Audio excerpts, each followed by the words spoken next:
আসসালামু আলাইকুম ভিউয়ার্স। ঈদ মোবারক। আজকে একটা ঈদ স্পেশাল রেসিপি নিয়ে চলে আসলাম। আজকে তোমাদের সাথে জর্দা পোলাওয়ের রেসিপিটা শেয়ার করব। এর জন্য প্রথমেই আমাদের লাগছে পোলাওয়ের চাল। এখানে প্রায় 2 কাপ পরিমাণ পোলাওয়ের চাল আমি ধুয়ে পানি ঝরিয়ে রেখেছি। আরও লাগছে এলাচ, দারচিনি, লবঙ্গ, কাঠবাদাম, কাজু বাদাম এবং কিশমিশ। পোলাওয়ের সুন্দর একটা কালারের জন্য এখানে আমি পাউডার ফুড কালারটা ইউজ করেছি। তোমরা চাইলে লিকুইড ফুড কালারটাও ইউজ করতে পারো। এই তো এখন ফুটন্ত গরম পানিতে ফুড কালার, এরপর ধুয়ে রাখা পোলাওয়ের চালটা দিয়ে দিচ্ছি। সাথে হাফ চা চামচ লবণও অ্যাড করেছি। এখন চালটা ভালোভাবে সেদ্ধ হওয়ার পর পানি ঝরিয়ে নিয়েছি। এখন অন্য একটা পাত্রে অনেকটা পরিমাণ ঘি দিয়ে দিয়েছি। ঘিটা ভালোভাবে গরম হয়ে যাওয়ার পর এতে 1 কাপ পরিমাণ লিকুইড মিল্ক অ্যাড করছি।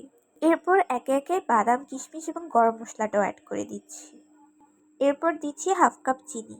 এখন সবকিছু ভালোভাবে মিক্স করে সিদ্ধ করে রাখা পোলার চালটাও দিয়ে দিচ্ছি। সুন্দর একটা স্মেলের জন্য কয়েক ফোঁটা গোলাপ জল অ্যাড করেছি।